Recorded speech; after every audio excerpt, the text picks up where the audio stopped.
Welcome back everyone, it's time to go dungeon diving. We're heading into Catfish's Maw, and as always we'll listen to the music as we begin.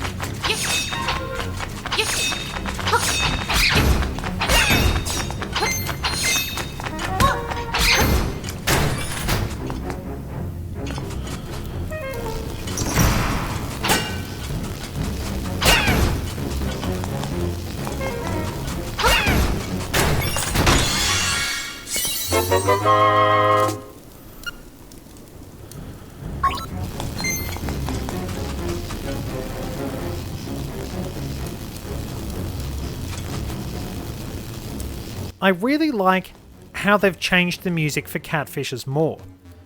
Much more emphasis on strings. It sounds really nice.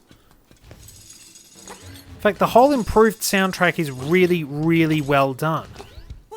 Now we do need to come this way. And we have a room full of Stalfos.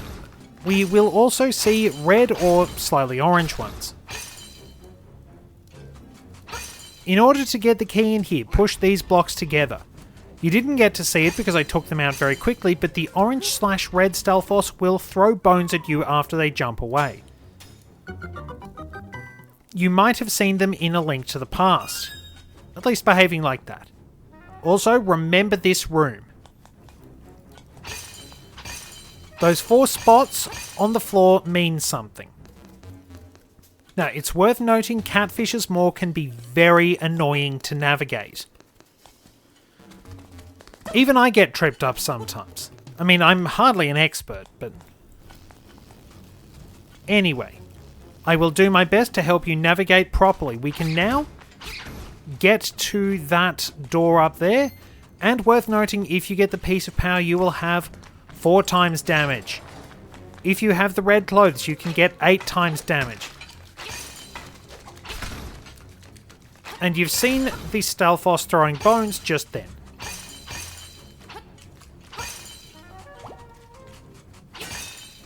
So, can we take that out? Yes, we can. I believe you want to head over this way. Dodge the blade traps. Dodge them better than I did, anyway. Whoops. Definitely not doing very well at dodging. Now let's see. I think this is where we need to go. We'll grab some bombs, which I think is a clue. It is where we need to go. They have a really bad habit of turning around just as you're about to kill them. Nope, this is a key, I believe. No, it's not. It's... Okay, so if you destroy something, a spark is moving around, it gets stuck and goes in circles like that. It's the stone beak, it's optional.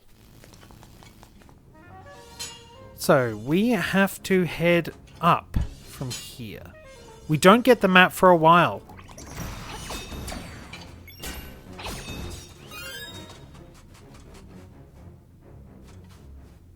Nope. No need to head up, because that way is a completely different path we can't traverse just yet. Instead, you head up through here. But I did show you that room because you'll need to go there. Yeah, you head up through here. And the owl statue has some wisdom for us. If you can't destroy a skeleton with your sword, try using a bomb. Very pertinent advice, because we are about to face Master Stalfos.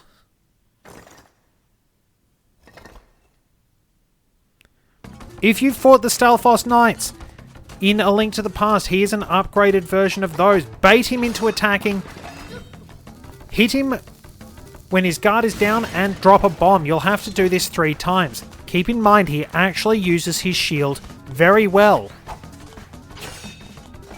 And he's very quick on the draw.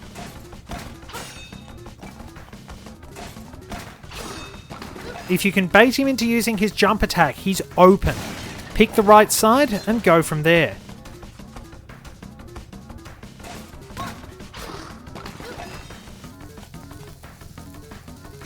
Three bombs. And Master Stalfos will concede. I can't beat you. I'm out of here. So he flees through the... He actually flees to a different place in the dungeon. Why does he do that? Because he's nicked the hookshot. I've got what was inside this box. Come and get it if you can. Now, here's the thing. Master Stalfos was bright enough to actually take the initiative and hide the item Link is trying to get. Unfortunately, he was also dumb enough to let Link know he had it. If he just shut up and hidden himself, Link might not have figured things out. Also worth noting, don't go down those stairs. Also worth noting, your level 2 sword can destroy pots. You don't want to go down those stairs in case you get lost. Now, push this and you will need to step on that switch. For now, I will actually take you further through this room. Okay, I can't take him out that way.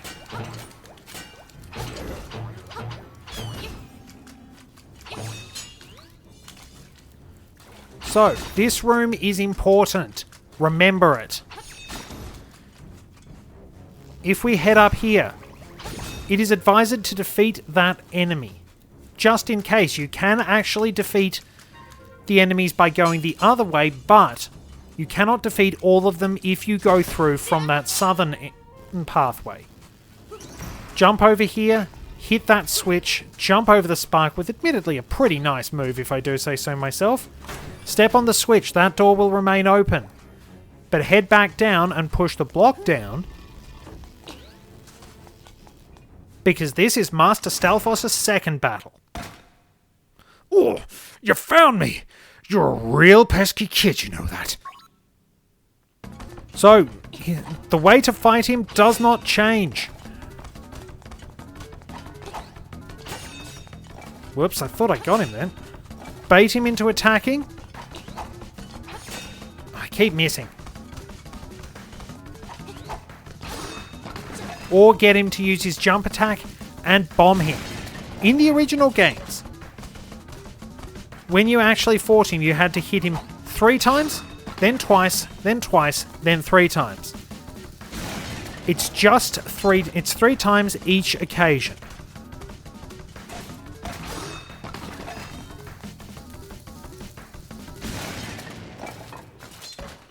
Once again, he'll concede defeat.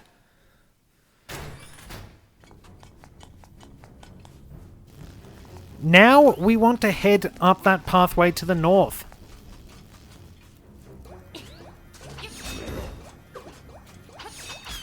And a well-placed sword beam can take care of enemies in our way. Now, worth noting, if you've got a bit of slick jumping technique, you can head through here, head through there, stock up on bombs, and see if there's another key around. Wait, how did I go that way?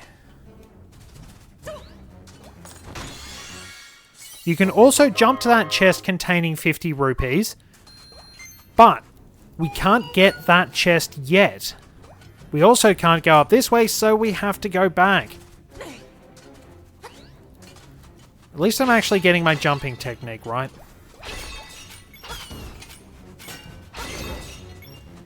And there we are. Now, you have to defeat all the enemies in this room, and obviously that other one has respawned. There we are. That opens the door to the third battle with Master Stalfos. Clearing him out of the way is the most important element of the dungeon. He makes you run all over the place. You are definitely going to want to beat the daylights out of him.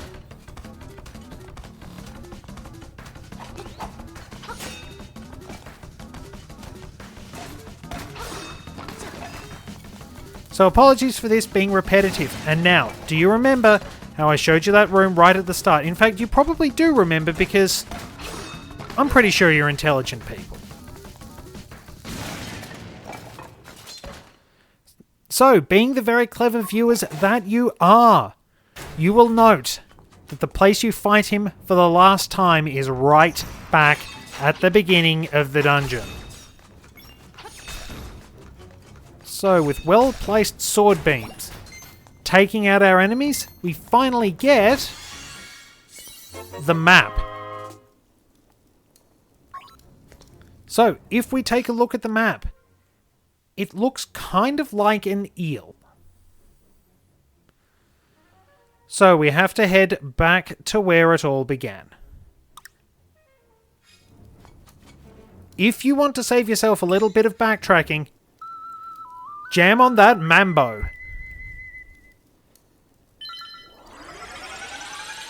Yep, if you get stuck or you're running out of health, Manbo's mambo will take you back to the entrance of the dungeon.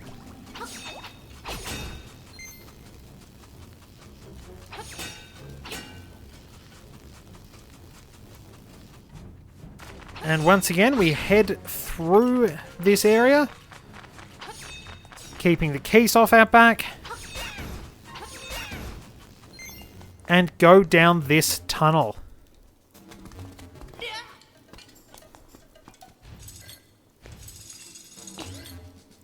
Whoops.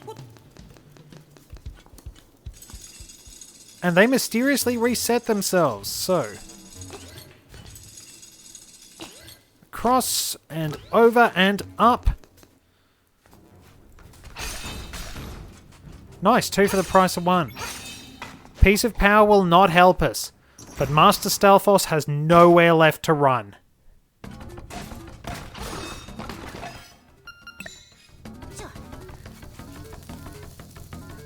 You have to be very quick or else he will put himself back together.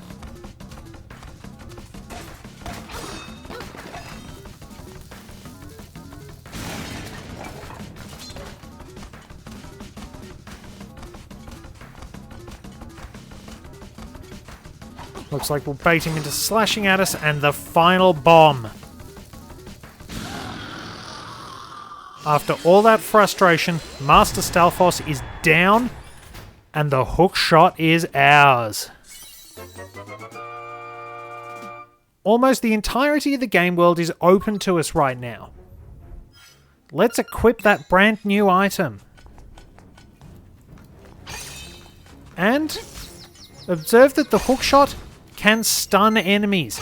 It's been toned down a bit from how powerful it was in the original games. It's still incredibly useful though.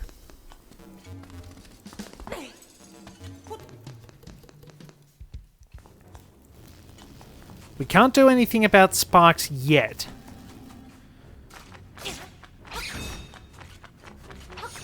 Interestingly, whereas normally it's used for killing keys, in this game it only stuns them, but you can steal the masks off the Helmosaurs. You can also latch onto chests, and that one yields us 100 rupees. Let's keep going on our way through the dungeon, shall we? We do have to go back again. The backtracking is fairly bothersome, admittedly. Also note, you can fire the hookshot diagonally, and it'll pick things up. So,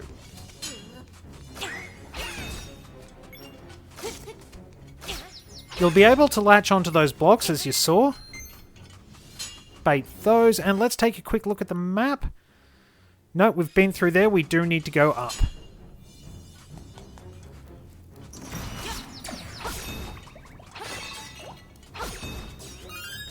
Grab some arrows. If you want, there's a fairy in this jar. Since we do need another bottle,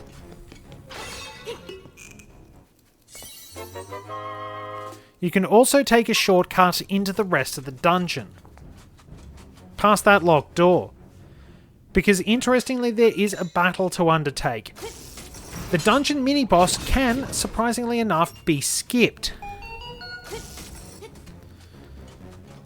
But We use the hookshot to get over to that chest.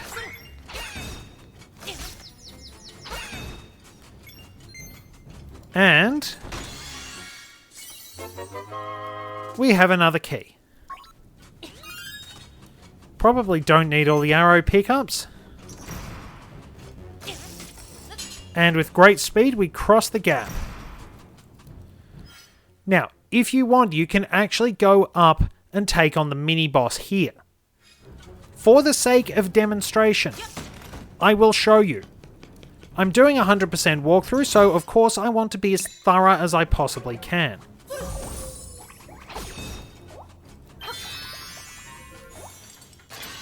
This just reveals a shortcut to the rest of the dungeon. Now, equip your hookshot, and if you like, your bow. We have plenty of arrows because there are gomas. Now, we all know what the presence of a monster in the Zelda series with one big eye means. Shoot it with the bow or other projectile weapon.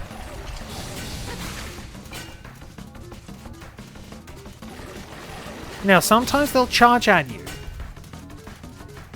Make sure to block that. The frontmost one will probably be the one you need to block the attacks for. You can dodge the projectiles from the other one and it won't try and ram you. At least not till there's one left. Now, I don't think you can get away with bomb arrows. Just the slow and steady procedure of shooting them in the eye with the bow.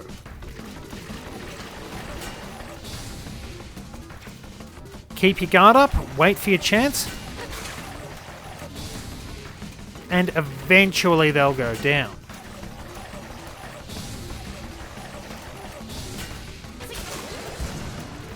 Now, of course, there's another way to do it, and I'm taking the opportunity to demonstrate both ways.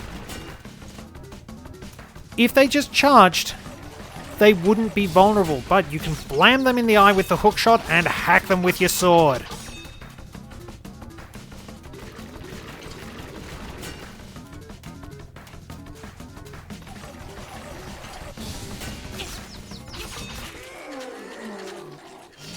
There we are, so those are the two ways to defeat the gomas.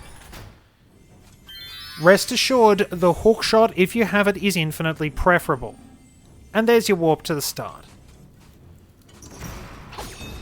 You can also push this to get out, get a measly arrow. And if you need to top up your health, there are some Goombas to jump on. If you want to get up, latch onto that, and take note of it because it seems a little suspicious in its design. So, we can't go any further in the dungeon because we don't have a key. But that is basically what defeating the gomas will get you. And nice, stuck the landing. Opens up a new passage through the dungeon. Now we maneuver down, and we can head out of here.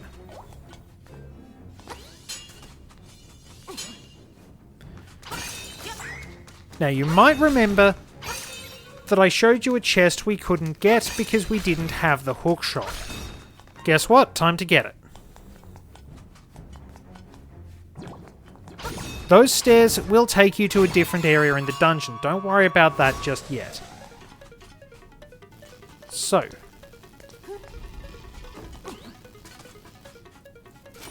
there's also something we need to do around here.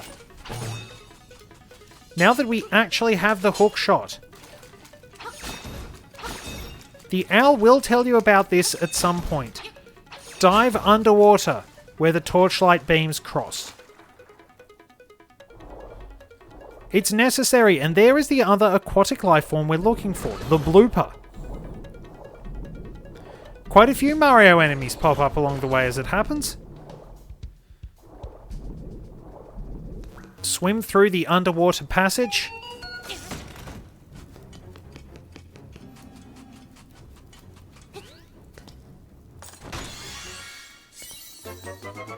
And there we are, one nightmare key.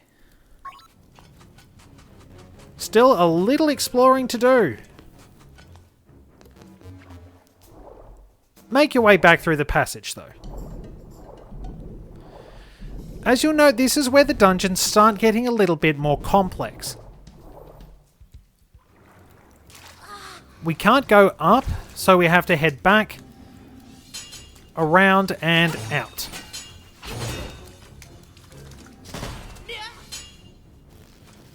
Stick the landing nicely and head up this way.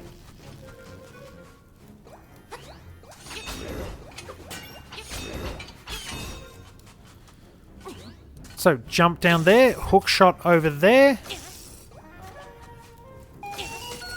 go across and get the last key we need.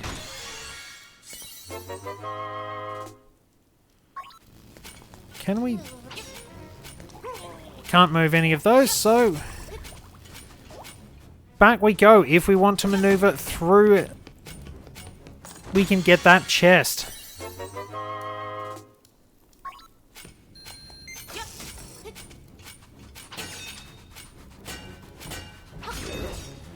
So you will want to head back down. Okay, push this out of the way, and we will want to maneuver to the south.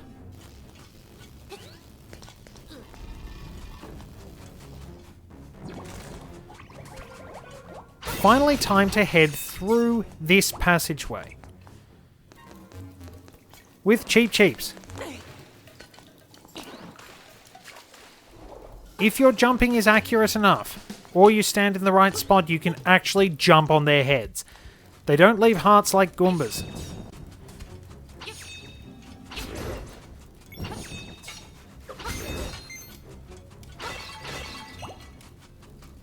Head out of this room. And defeat the enemies to proceed.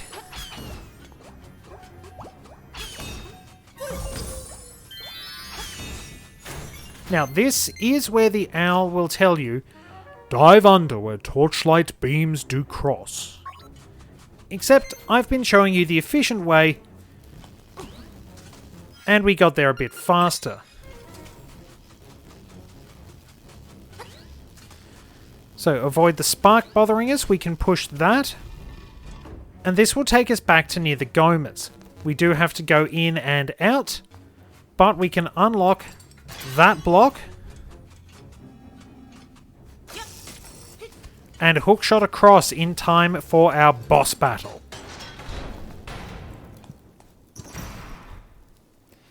So, you are the outsider come to wake the windfish. I shall eat you.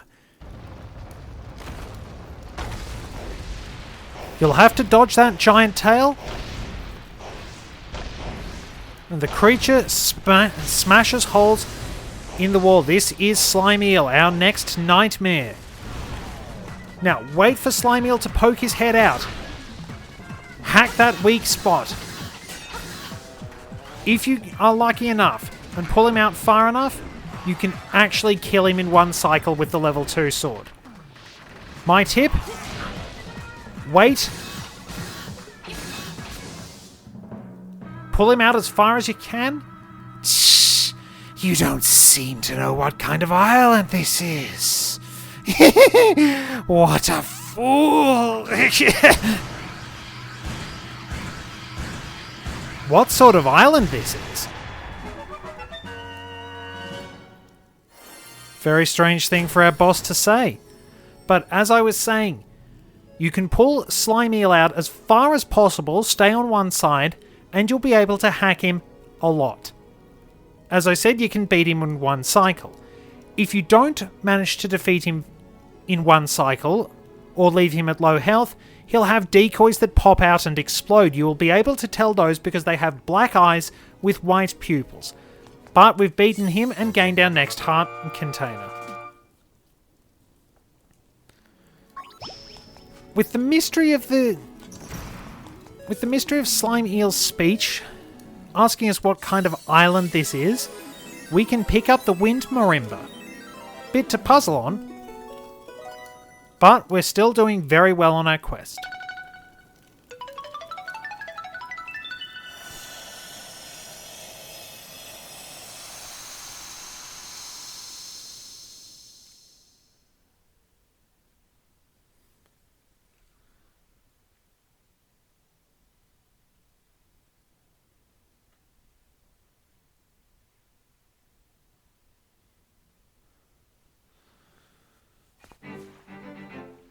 So we're all done with Catfish's Moor, 5 dungeons down and a lot of exploring to do with the hookshot.